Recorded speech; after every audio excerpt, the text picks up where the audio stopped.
3 months after my divorce, Victor, my ex-husband, appeared drunk, accusing me of keeping our son Leo from him and threatening to expose lies about his father. He warned he'd destroy my future happiness if I dared to move on. I simply smiled. Then I told him he was a coward, and the man I truly loved was twice the man he'd ever be.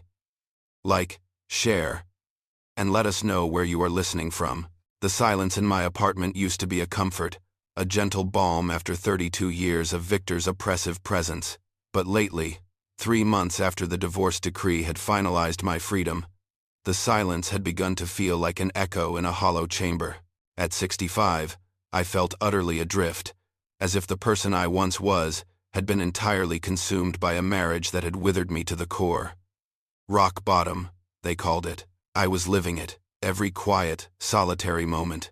I had just settled onto the couch, a cup of lukewarm tea in my hand, when a harsh, insistent knocking rattled my front door. My heart lurched. Few people knocked like that. Only one person ever had.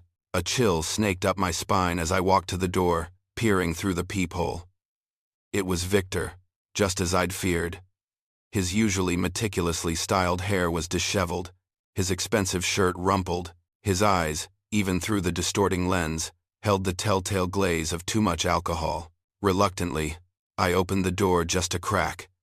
"What do you want, Victor?" My voice, to my own surprise, was steady.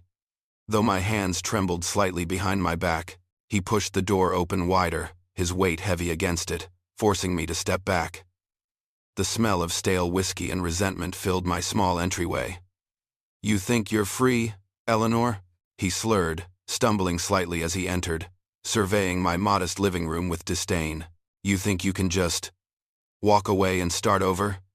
He pointed a wavering finger at me. "I won't let you." A familiar knot tightened in my stomach. This was Victor's modus operandi. Always had been. To control, to threaten, to diminish. "You have no right to be here," I stated, trying to keep my voice even, though my pulse hammered against my ribs. His focus sharpened, though his gaze remained unfixed. "Leo," he barked, his voice laced with a bitter accusation. "You've turned him against me. You've poisoned his mind with your lies." He took a step closer, invading my personal space. Lies about his real father. My breath caught. Leo. Our son. The mention of his name always brought a fresh wave of pain. Victor knew it. It was a well-worn weapon in his arsenal. My heart clenched, memories flashing back of how Victor had systematically pushed Leo out of my life, out of our lives, simply because Leo had existed before him. Leo, born when I was barely out of my teens, the son of a young, passionate love that Victor had scorned and erased. Victor's jealousy had been a cancer, slowly consuming any remnant of my past happiness, isolating me from the very person who was a living testament to it. He hated that part of me, that part of my story. He had needed to be the beginning and the end. "You know nothing about Leo," I whispered, my voice barely audible. Victor chuckled, a dark, unsettling sound. His voice dropped to a dangerous whisper, a tone I knew far too well, one that promised imminent psychological torment. "Oh, I know plenty. I know the truth about why you married me. You think I don't?" He leaned in, his whiskey-scented breath hot on my face. "Desperate for stability, weren't you, Eleanor? A young mother with a child, no husband, no prospects, abandoned the man you supposedly loved for a life of comfort, a life I gave you." A familiar wave of vulnerability washed over me, a feeling I had tried to bury deep for decades. But this time, it was different. Beneath the old fear, a new, fiery rage began to spark, fueled by 32 years of his relentless manipulation, his insidious control, his constant need to rewrite my history. I had endured it, tolerated it, even accepted it for so long. But the divorce had ripped open old wounds and, in doing so, had also awakened something dormant within me. "So don't think you can just trot off and find yourself some new man," Victor continued, oblivious to the storm brewing behind my eyes. "If you dare to try, I'll expose you. To everyone. starting with Leo. I'll tell him everything. About his real father. About you. His words, meant to crush me, instead shattered a barrier I hadn't even realized was still standing. His threat to expose my past, to weaponize my history, instead unlocked a memory, a powerful, vivid memory. Strong hands, not Victor's, but hands that held mine gently, reverently. A voice, not Victor's harsh tones, but one that whispered, "You deserve better, Eleanor." Eyes, not Victor's cold, evaluating gaze, but eyes that cherished me, saw me, truly saw me, before he ever did. David. The memory of David, clear and sharp. After all these years, a sudden, fierce clarity washed over me. I took a deep breath, pushing past the stale whiskey, past his intimidating posture. "Get out, Victor." My voice was no longer a whisper. It was firm, unwavering. "Get out of my apartment, and don't you ever contact me again. If you do, I will call the police." His face flushed crimson. He sputtered, taken aback by my sudden defiance. "You'll regret this, Eleanor. I promise you. You think I won't tell Leo the truth about his father? You just wait." That was it. The final straw. The threat about David. The man he tried so hard to make me forget. The man he tried to erase from my son's heritage. The man he couldn't stand to acknowledge. My own truth, long suppressed, burst forth. "You tried to erase the best parts of me, Victor," I spat, the words coming out with a force I hadn't known I possessed. "You tried to make me forget the only real love I ever knew, and I was a coward for letting you, for choosing you." My voice trembled, not with fear, but with righteous fury. "David," I declared, my eyes blazing, "was twice the man you could ever hope to be." The color drained from his face. The shock was palpable, silencing his drunken bluster for the first time. He stumbled back, staring at me as if he'd never seen me before. For a moment, he looked genuinely lost, as if my words had stolen his air. Then, without another word, he turned and stumbled out of my apartment, pulling the door shut behind him with a weak thud. The silence that followed was different this time. It wasn't hollow. It was charged. Electric. I stood in the entryway, heart still pounding, but a strange lightness bloomed in my chest.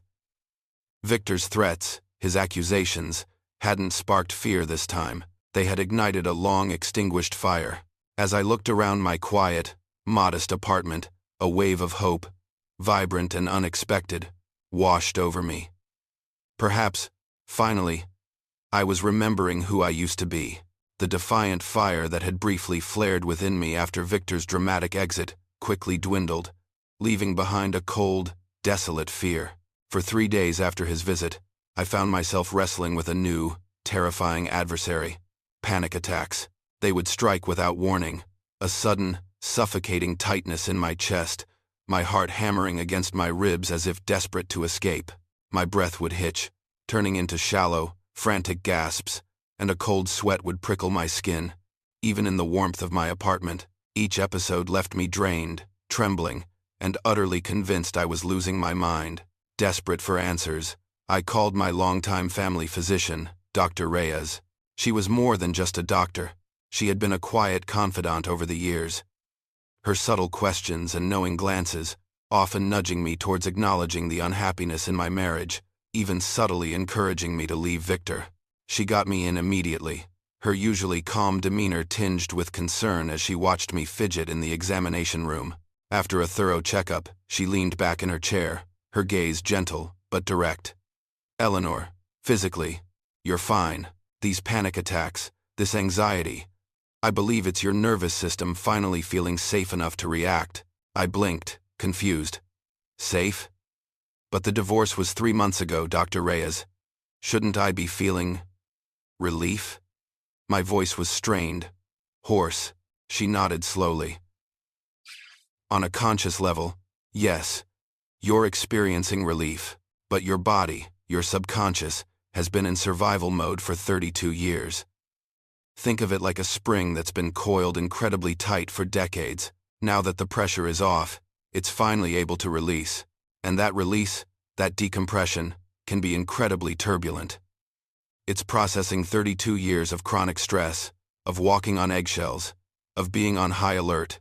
Her words resonated with an unnerving accuracy. I thought back to the insidious way Victor had controlled me. It wasn't always shouting or overt demands. It was far more subtle, more pervasive.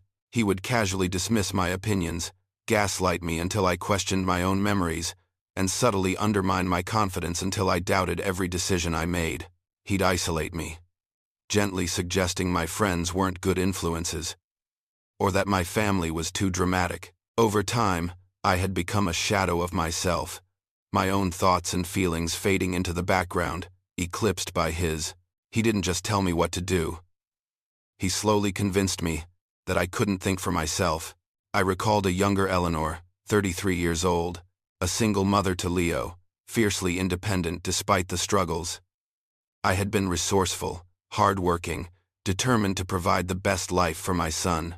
When Victor had entered my life, he seemed like a godsend, a gift of stability, a chance for a secure future that I desperately craved, not just for myself, but for Leo. He offered an escape from the societal judgment and the financial strain of being a young, unmarried mother. A sudden, sharp question formed in my mind. "Dr. Reyes," I began, my voice barely a whisper. "How long do you think it's been since I made a significant decision? Truly, completely, without any external influence, without someone else's opinion weighing on me, or their desires dictating my choice?" Dr. Reyes paused, looking at me with profound understanding. "Given what you've told me over the years, Eleanor, it sounds like that freedom might have been lost for quite some time." The realization hit me with the force of a physical blow. 33 years, I breathed, my eyes welling up. 33 years, since I was truly myself. There was one beautiful year. Before Victor. A year when I was truly loved, truly seen. David. He saw me as enough. Dr. Reyes nodded gently. "Tell me about David, Eleanor." And so, I spoke. The words tumbled out, hesitant at first, then flowing with an almost desperate urgency. I told her about David, his kind eyes, his warm laugh, the way he made me feel utterly cherished and safe, not because of what he could provide, but because of who I was. He was an aspiring architect, full of passion and dreams. He was building his own business, sketching plans for our future, envisioning a small house with a big yard for Leo to play in. He would talk for hours about our life together, his voice full of a hopeful certainty that always made me believe it too. He wasn't rich, not then, but he had a wealth of spirit and genuine love. But then, the other voices came back. My mother, pragmatic and worried about appearances, and my sister, Sarah, always quick to judge and advise. They called David's dreams foolish, unrealistic. They scoffed at his lack of immediate wealth, painting him as a gamble I couldn't afford to take. "You have a child, Eleanor," they'd say. "You need stability, security. Love doesn't pay the bills." They urged me towards practicality, towards a man like Victor, who had a secure job, a solid reputation, and the promise of a comfortable life. Tears streamed down my face as I recounted the story, the decades-old regret still sharp. I chose safety. "Dr. Reyes," I choked out, my voice thick with emotion. "I chose what they told me was practical. And I ended up trapped. I spent 32 years slowly disappearing, until I didn't even know who Eleanor was anymore." Dr. Reyes reached across her desk, gently taking my hand. "It was a choice made under immense pressure. Eleanor, you were doing what you thought was best for your son. And for yourself, given the advice you received. But listen to me now. That love you shared with David, it was real. And you were real too. You still are.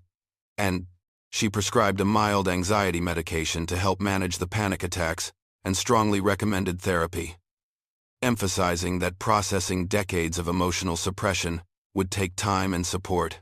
I left her office feeling a peculiar mix of exhaustion and a faint, nascent sense of purpose. The panic attacks didn't vanish immediately. In fact, another one seized me that very evening, a suffocating wave that threatened to drag me back into the abyss of my past regrets. But as I recovered, lying on my bed, gasping for air, a different thought solidified in my mind. The memory of David, clear and vivid, refused to fade. His face, his voice, his promise of a future where I was enough, it felt like a lifeline. It was time. Time to make a decision. A real one, entirely for myself. I had to find out what happened to David. The decision to find David had formed in the turbulent aftermath of another panic attack. A desperate attempt to grasp at something real, something rooted in a past that felt increasingly distant. That night, after the prescribed medication had finally calmed the frantic rhythm of my heart, I felt a strange pull towards my closet.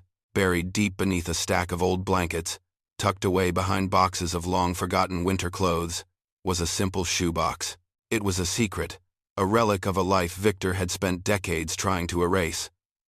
A life I had foolishly allowed him to obscure. My fingers trembled slightly as I pulled it out, dusting off the fine layer of settled time.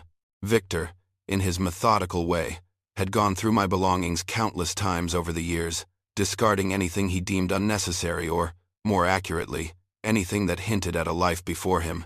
But this shoebox, this small repository of my true history, had always evaded his scrutiny.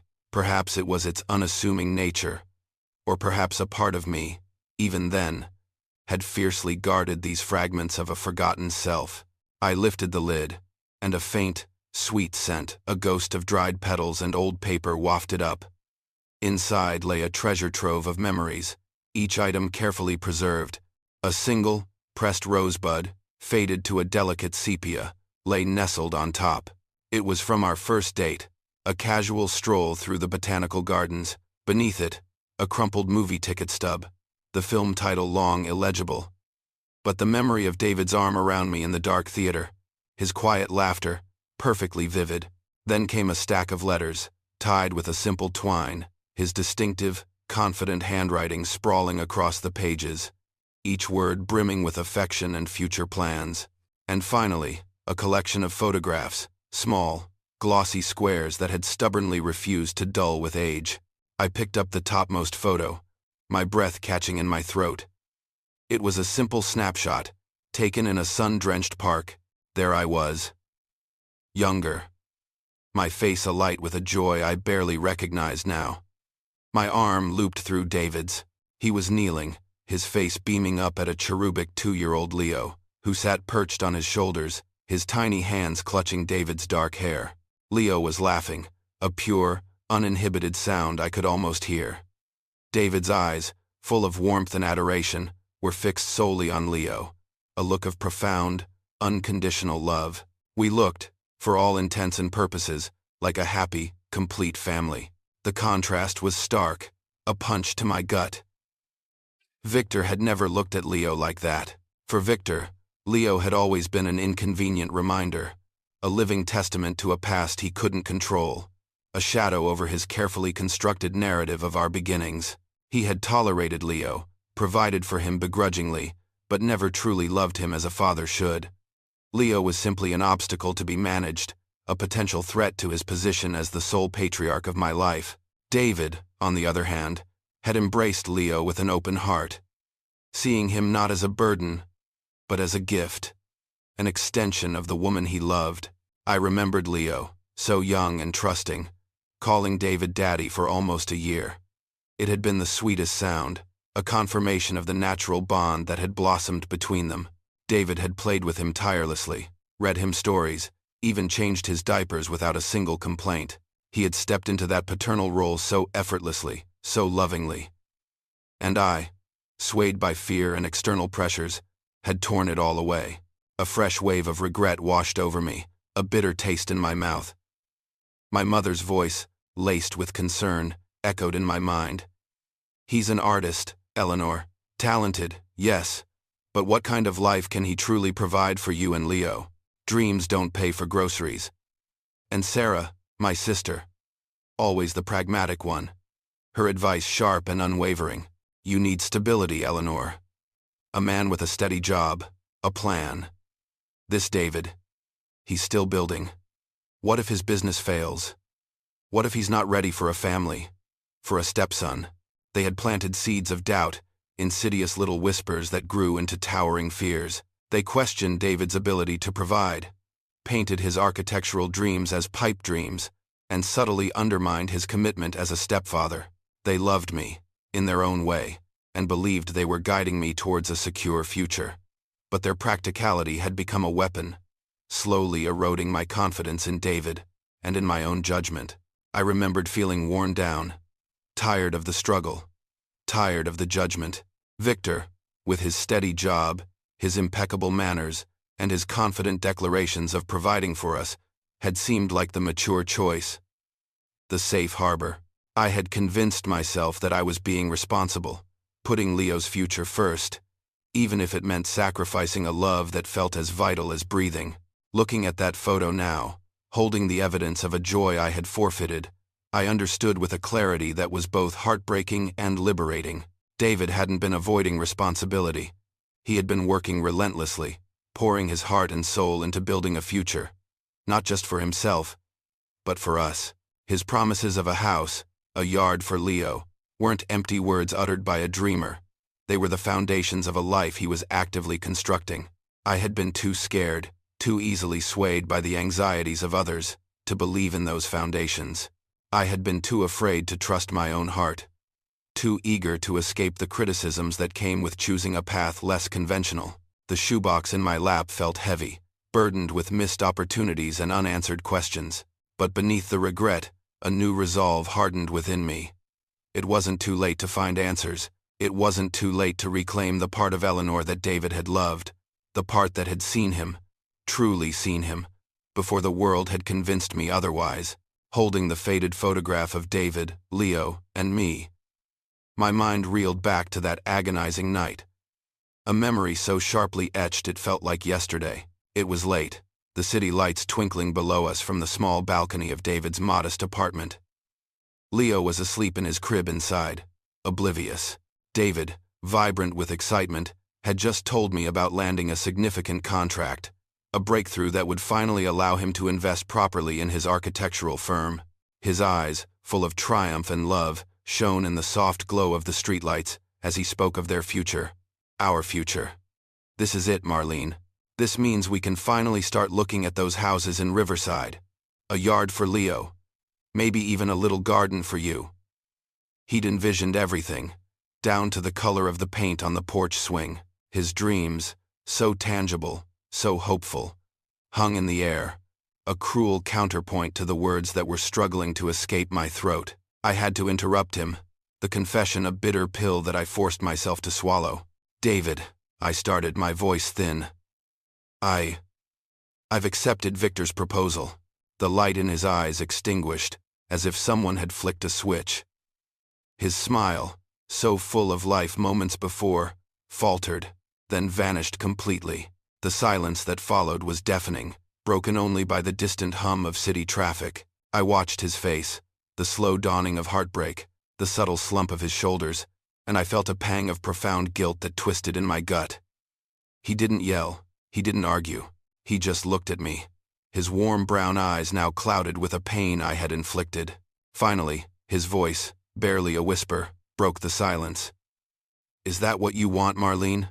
My birth name, Marlene, felt alien on his tongue, a name from a past that felt so far removed from the calculating woman I had become. "It's what's best," I heard myself say, the words sounding hollow, even to my own ears. For Leo, for everyone. I clung to that justification, that fragile shield of practicality. It was what my mother and Sarah had relentlessly drilled into me. The responsible choice, the stable choice, the sensible choice. He repeated the question, his gaze unwavering, searching my eyes for an answer I couldn't give. "Is that what you want, Marlene?" But I couldn't answer him. I honestly couldn't. After months of relentless pressure, of internalizing everyone else's opinions and fears, I didn't know how to want things anymore. My own desires had been buried so deep under layers of doubt and obligation that they were utterly lost to me. All I knew was the overwhelming need for a perceived safety, a societal approval that David's adventurous spirit, for all its beauty, couldn't provide. He simply nodded, a slow, desolate movement. He walked back into the apartment, towards Leo's crib. I followed, watching him tenderly kiss our sleeping son's forehead. "Take care of yourself, little man," he whispered, his voice thick with emotion. Then he turned to me, his eyes devoid of anger, filled only with a quiet sadness. "You deserve to be happy, Eleanor." He used my chosen name, a final gesture of respect, a recognition of the woman he loved. Even as I shattered his world, I never saw David again after that night. 1 month later, I walked down the aisle to Victor, a ceremony that felt less like a celebration of love and more like a carefully orchestrated business transaction. The relief I had hoped for never arrived, replaced instead by a cold, unsettling emptiness. Victor's erasure of David began almost immediately. He insisted we move to a new neighborhood. "A fresh start. No need to discuss your previous entanglements, Eleanor," he'd said, his voice deceptively gentle, yet firm. "Leo needs stability. He needs to know that I'm his father now." And I, desperate to please, desperate for the stability I thought I was buying, complied. I stopped talking about David. When Leo, in his innocent curiosity, asked about his other daddy, I gave vague, evasive answers that grew vaguer and more uncomfortable with each passing year, until eventually, he stopped asking altogether. Victor's control extended to every corner of my life, including my memories. He systematically convinced me to discard the remnants of my past. "You're a different person now, Eleanor," he'd coo, watching me hesitate over a photograph. "A better person. These old things just hold you back." And I believed him. I threw away the letters, the tiny keepsakes, everything except for that shoebox, which I hid away, a tiny rebellion. Now, sitting on my living room floor, surrounded by these fragile fragments of a life I'd traded for perceived security, the full weight of my mistake crashed down on me. I hadn't just sacrificed my own happiness. I had, in my cowardice, stolen Leo's father from him. I had robbed him of the knowledge of who David was, the man who had loved him unconditionally. Leo grew up believing his biological father was someone I was ashamed of, someone so unworthy he couldn't even be mentioned. That unspoken shame, that gaping hole in his history, festered between us, creating the strained, distant relationship we had now. I picked up one of David's letters, the ink slightly faded but his heartfelt words still vibrant. It was from Chicago, where he'd traveled for a new opportunity shortly after our breakup. He spoke of his determination, his passion, his unwavering belief in the future he'd envisioned for us. He wrote about the house in Riverside, the garden he'd plant for me, the swing set he'd build for Leo. His words weren't just dreams, they were plans, solid intentions, bursting with an optimism I had crushed. Tears blurred my vision, a mix of sorrow and searing regret. But beneath the anguish, a dangerous and hopeful stirring began to take root. Maybe it wasn't too late. Maybe some mistakes, even ones 33 years old, could be undone. Maybe the life I had so foolishly thrown away wasn't entirely gone. The thought, audacious and terrifying, ignited a flicker of resolve within me. I resolved to find out, to find David, to discover if there was a chance, just one small chance, to finally choose love this time. If Eleanor's story of reclaiming her life resonates with you, or if you've ever felt trapped and found the courage to fight back, please hit that like button, share this video with someone who needs to hear it, and subscribe to follow her journey. Your support means the world as we unravel what happens next. Victor's departure from my apartment, though dramatic, had not brought the peace I craved. Instead, it was merely the opening act to an escalating campaign of harassment that plunged me into a fresh wave of anxiety. His calls, previously sporadic, now came in relentless barrages. 17 missed calls in a single day. Each one, a jolt of dread. He started showing up, lurking outside my apartment building, a silent, menacing presence that made my stomach clench. The grocery store, once a mundane chore, became a gauntlet of fear. As I'd spot him across the aisles, his eyes fixed on me, a chilling smirk playing on his lips, he wasn't just trying to intimidate me. He was trying to reassert his control, to remind me that even divorced, I couldn't escape him. The breaking point arrived unexpectedly. During my follow-up appointment with Dr. Reyes, I was explaining the continued panic attacks, the creeping fear. When Victor burst into the waiting room, he hadn't just appeared. He'd stormed past the receptionist, demanding to see me. He launched into a theatrical display of concern, loudly declaring his worry for my fragile mental state after the divorce, suggesting I was unstable and prone to exaggeration. He even had the audacity to suggest that my claims of harassment were merely symptoms of my emotional distress. He painted me as a delusional, scorned woman, desperate for attention. The other patients, the receptionist, even a few nurses, turned to stare, their expressions a mixture of pity and judgment. It was a public humiliation designed to undermine my credibility, to make me seem crazy, not just to myself, but to everyone around me, especially my doctor. Standing there, mortified, my face burning, I felt something snap inside me. This wasn't just about fear anymore. This was about him trying to steal my sanity, my truth, my very narrative. In that moment, watching the pitying glances, I decided I was done. Done being afraid. Done letting Victor control the story of my life. I walked out of Dr. Reyes's office, my head held high, and went straight home. The first thing I did was call the police. 2 officers, Emily Davis and Mark Lee, arrived a short while later. Officer Davis, with her kind but no-nonsense demeanor, listened patiently as I recounted the escalating harassment. The calls, the appearances, the brazen spectacle at the doctor's office. Officer Lee diligently took notes. When I finished, Officer Davis leaned forward, her expression empathetic. "Eleanor, I hear you. And what you're describing sounds incredibly distressing.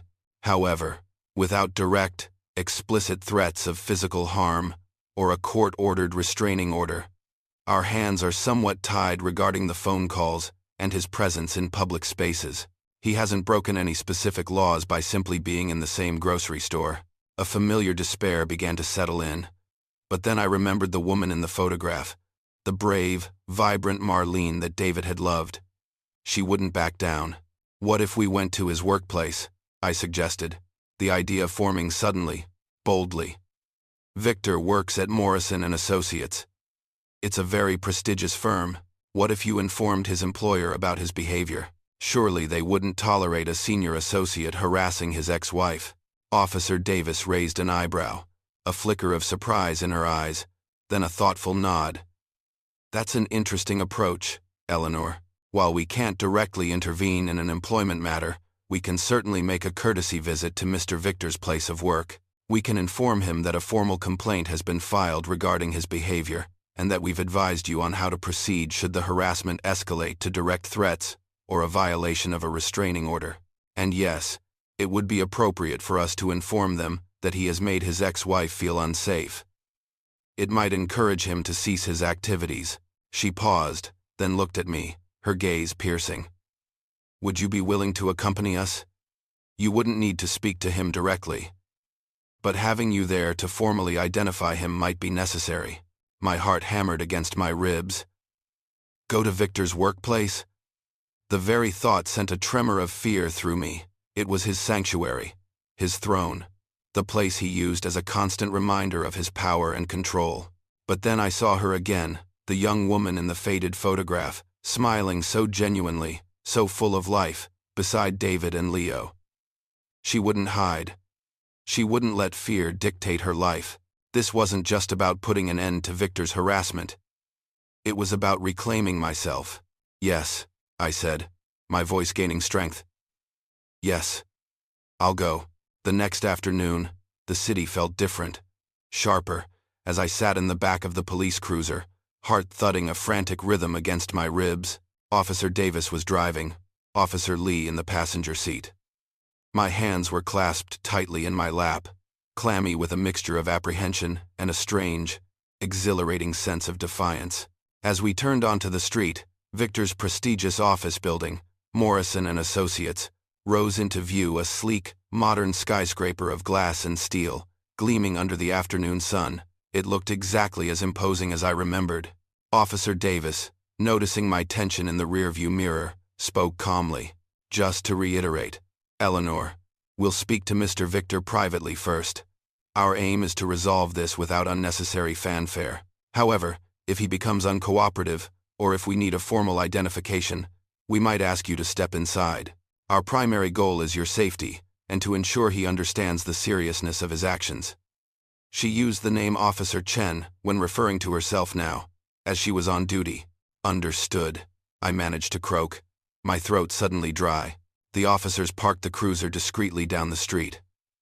We walked towards the grand entrance. The lobby was a cavernous space of polished marble floors and towering glass walls, reflecting the bustling city outside. It was all cold, impersonal elegance. I recalled how Victor had always swelled with pride when he spoke of working here, using the firm's reputation to justify his control, to make me feel small and insignificant. This building, this place, had been another weapon in his arsenal, another symbol of his supposed superiority. Now, I was walking into it, not as his meek wife, but as a woman taking her power back. The elevator chimed, depositing us on the 15th floor, a hushed realm of polished doors and muted carpet. The air here hummed with a quiet intensity, the kind that spoke of ambition and success. At the reception desk, a young woman with perfectly coiffed hair looked up, her poised smile faltering when she saw the two uniformed officers. She immediately looked flustered, her fingers fumbling slightly as she reached for the phone. "Officers, may I help you?" she asked, her voice barely a whisper. Officer Chen, ever professional, stated their business clearly and concisely, requesting to speak with a Mr. Victor. The receptionist, clearly out of her depth, quickly dialed an internal number, her voice low as she explained the situation. Within moments, a distinguished man in his early 60s, with silver hair and an air of quiet authority, emerged from an inner office. This was Mr. Henderson, one of the firm's senior managers, his expression initially curious, then tightening with concern, as Officer Chen explained they needed to speak with Victor regarding a harassment complaint. "Victor is currently in a critical client meeting," Mr. Henderson said, a note of irritation in his voice, though directed more at the inconvenience than at the officers. "It's impossible to interrupt him right now." "Can this wait?" "I'm afraid not, sir," Officer Rodriguez interjected, his tone firm. "This is a serious matter. We can wait, but Mr. Victor will need to speak with us as soon as his meeting concludes." Mr. Henderson sighed, rubbing his temples. "Very well. Please, take a seat. It shouldn't be much longer." He gestured towards a row of sleek, modern chairs against a wall adorned with framed photographs.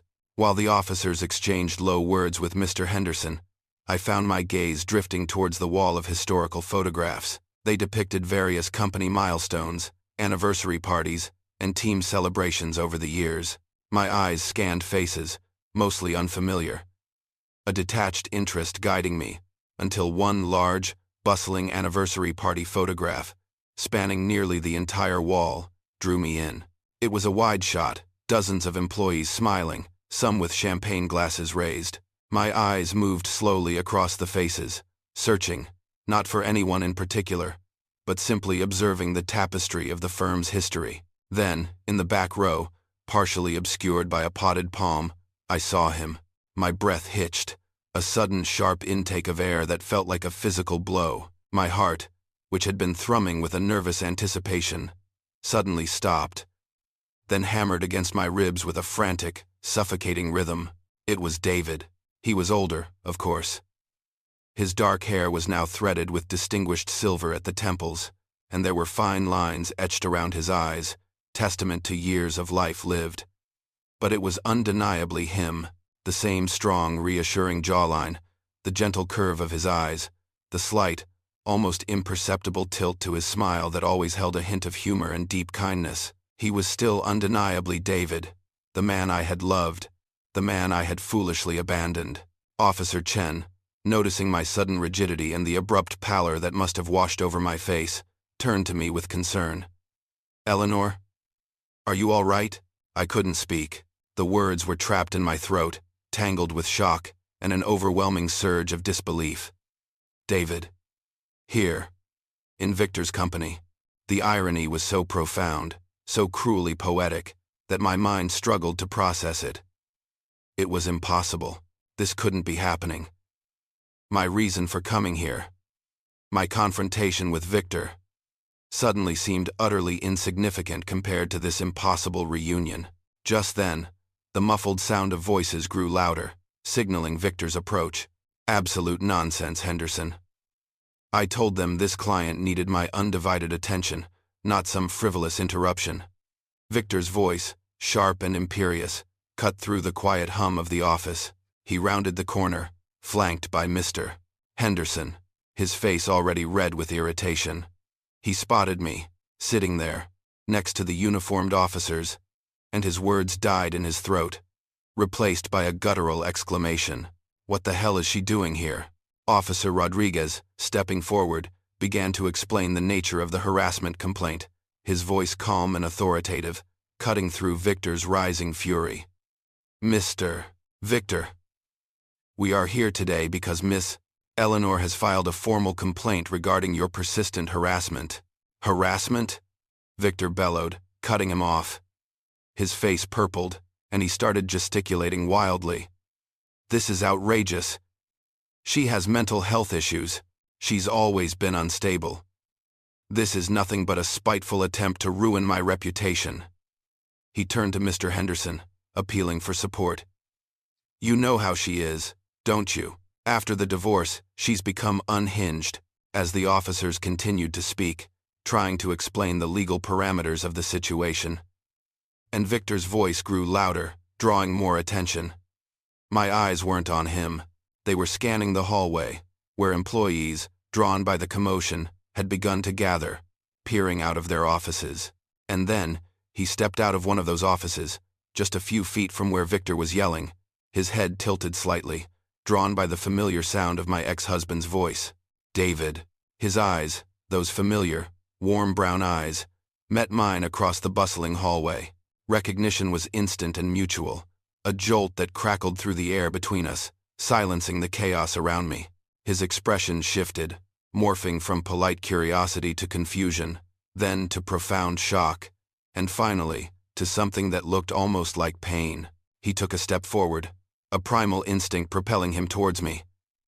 But then he hesitated, his gaze sweeping over the police officers, Victor's furious face, and my own stunned expression.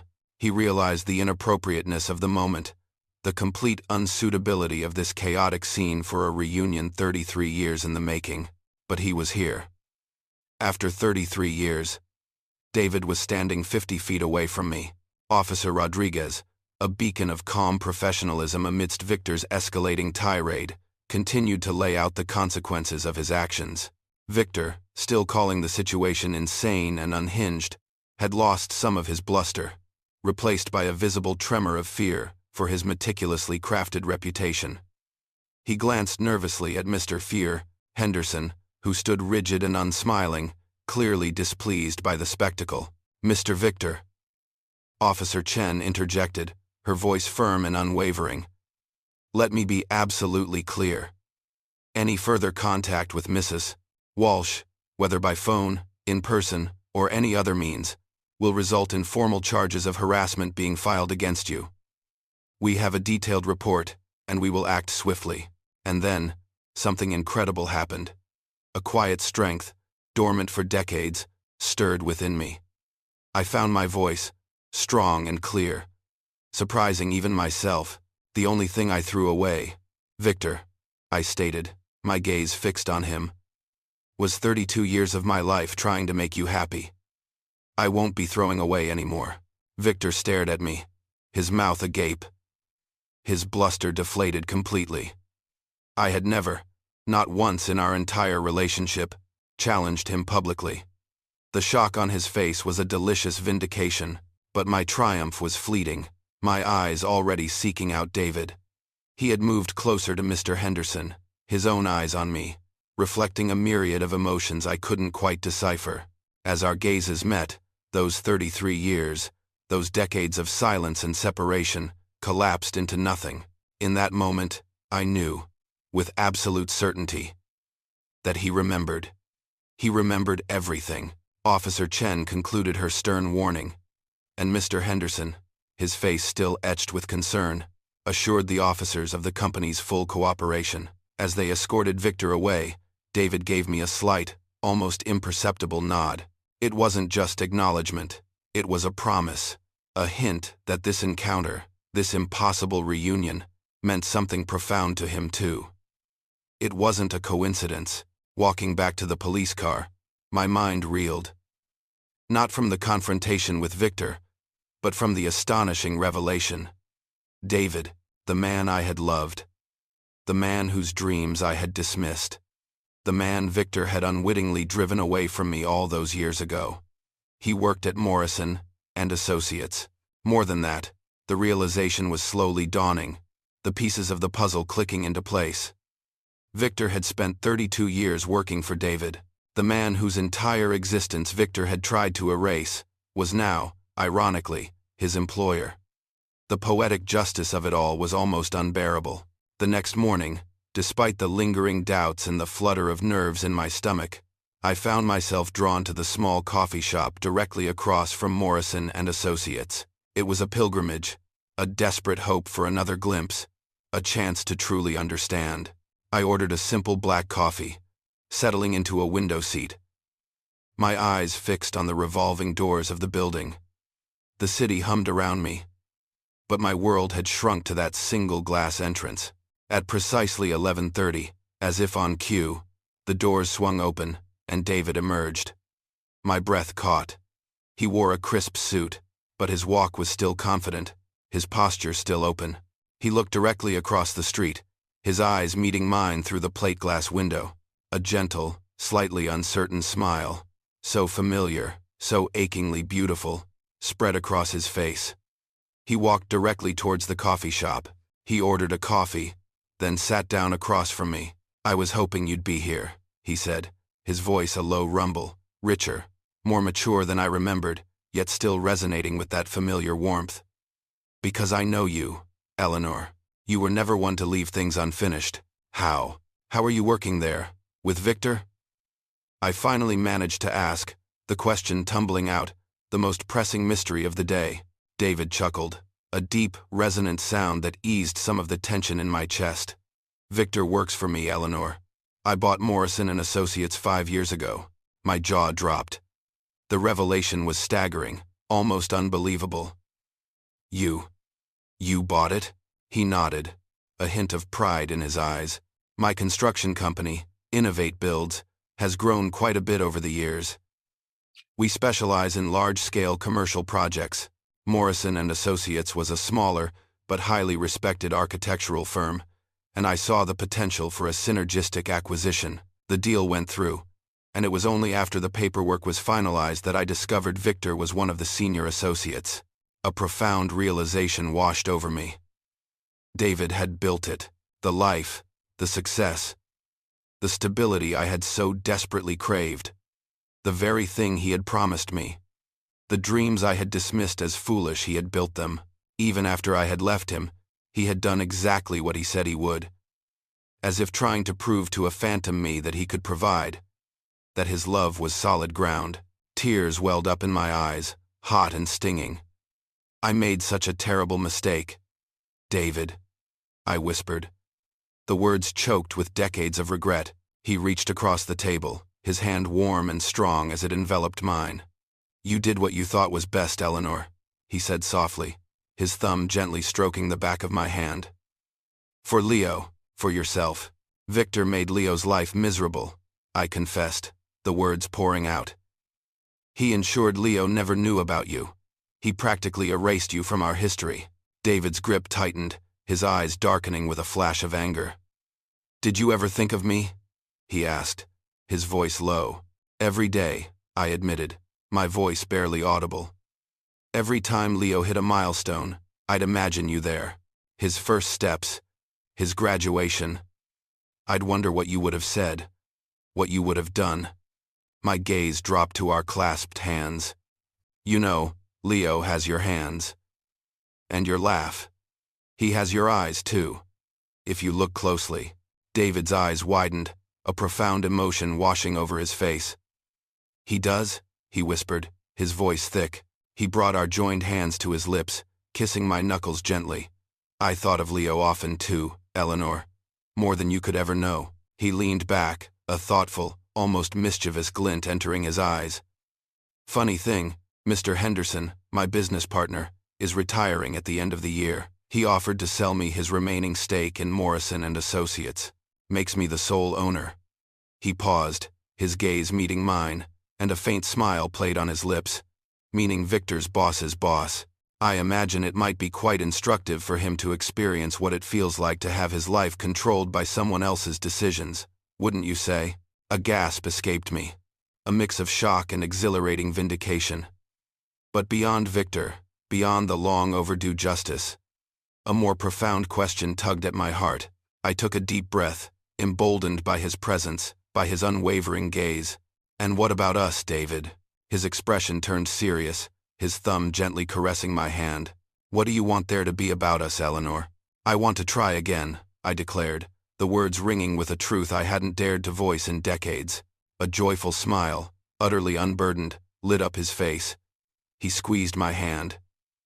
Then that's what we'll do, Eleanor. And first, he said, rising and pulling me to my feet, I think it's time you finally saw that house I told you about, the one in Riverside. I never did sell it. 3 months later, the scent of freshly brewed coffee, strong and comforting, filled the sun-drenched kitchen. I watched David, his movements familiar and graceful, pour 2 mugs, his silvering hair catching the morning light. I lived in this house now. The very house he had bought 33 years prior. A testament to a love that had defied time and regret. We had spent the weeks since our reunion painstakingly rebuilding, talking for hours, sharing the years that had passed, gently confirming that the deep connection we once shared was not only still there but had perhaps deepened with the wisdom of age. The house itself was a dream. Warm and spacious, it boasted a garden that was now bursting with late summer blooms, a riot of color and fragrance that filled me with quiet joy. It was a true home, a sanctuary free from judgment, where my laugh felt unrestrained and my thoughts were truly my own. In the backyard, nestled beneath an old oak, was the very swing set David had built all those years ago, carefully maintained, its wooden planks smooth and inviting, patiently awaiting the laughter of grandchildren. But the most beautiful part of these past 3 months wasn't just my rekindled relationship with David, or the comfort of this new home. It was David's blossoming connection with Leo. Leo, now 38, had initially been skeptical, wary after 38 years of believing his biological father was some nameless, shameful figure. He had built walls, understandable defenses against a past he didn't know, and a future that felt uncertain. David, with his characteristic patience and understanding, allowed Leo to set the pace. He didn't push, didn't demand, he simply offered his presence, his unwavering kindness, and his genuine interest. The true breakthrough came a month ago when Leo, hesitantly, brought his 5-year-old daughter, Lily, to meet us. Lily, with the unburdened innocence of a child, instantly took to David. She bypassed all the awkward introductions, marching straight up to him, and with a bright smile declared, "You're Grandpa David, right? Daddy said you make cool things." Before David could even fully respond, she was dragging him by the hand towards the backyard, demanding, "Push me on the swing, Grandpa David." Watching them, the pure joy on Lily's face as David gently pushed her higher and higher, her laughter echoing through the garden, was a moment of profound healing. David's face, bathed in the golden afternoon light, was alight with a tenderness and delight that was unmistakable. Leo stood observing, his arms crossed at first, then slowly relaxing, a subtle shift occurring within him. He witnessed David's gentle patience, his genuine delight in Lily, and something in his guarded expression softened. "He's nothing like what I expected," Leo admitted to me later that day, a note of awe in his voice. The real emotional dam broke when David, in a moment of quiet vulnerability, showed Leo his wallet. Tucked carefully inside, behind his driver's license, were tiny, faded photographs of Leo from his childhood. A 2-year-old on David's shoulders, a snapshot from a picnic, a blurry image of Leo chasing pigeons in the park. David had carried them for 33 years. It was the undeniable proof of a love that had never faded, a father's enduring affection for a son he had been forced to leave. Leo saw the hidden truth, the unspoken history that Victor had tried to bury. He finally understood. It was then, with David's quiet support, that I finally told Leo the full, unvarnished truth. I spoke of my youth, my fears, the relentless pressure from my mother and sister, Sarah, and my own cowardice in choosing perceived safety over true love. I detailed Victor's systematic, cruel erasure of David from our lives, his insistence on being the sole father figure. I didn't spare myself, admitting my mistakes, my regrets. Leo was angry, of course, furious at Victor, and profoundly hurt by my choices. But beneath the anger, a deep, slow healing began. He started calling me regularly, not just out of obligation, but out of a genuine desire to connect.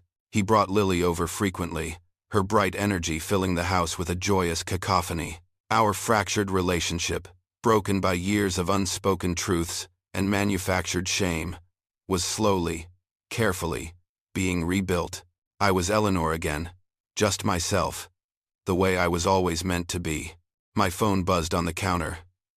It was a text from Leo. Lily wants Grandpa David to teach her how to build a birdhouse. Next weekend, David, who had just placed a steaming mug in front of me, leaned over to read it. His smile was immediate, heartfelt. "Tell him absolutely," he said, his eyes sparkling. "We'll build the best birdhouse this neighborhood has ever seen." As I typed out the reply, another message flashed on my screen. This one from Mr. Henderson.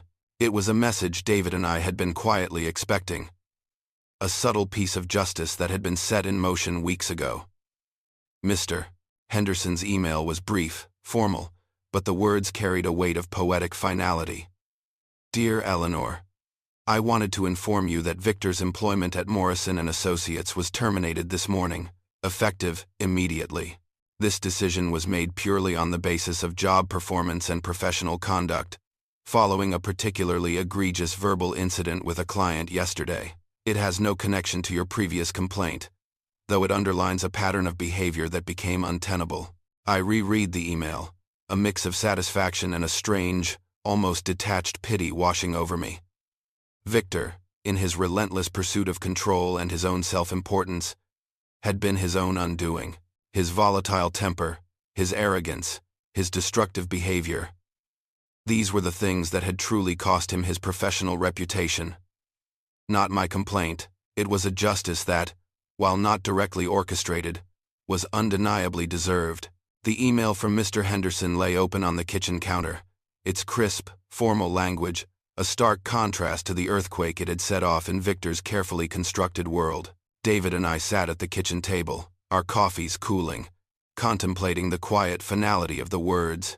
At 67, Victor had just lost his comfortable career, the very foundation of the lifestyle he had always flaunted, the prestigious firm, the executive title, the power he wielded, all gone. A year ago, even 6 months ago, I would have been riddled with guilt, perhaps even a sense of responsibility. The thought of Victor alone, his life crumbling, would have brought me a hollow ache, but I wasn't that woman anymore. I felt a quiet, profound sense of peace. "I feel free," I declared, my voice steady, meeting David's gaze.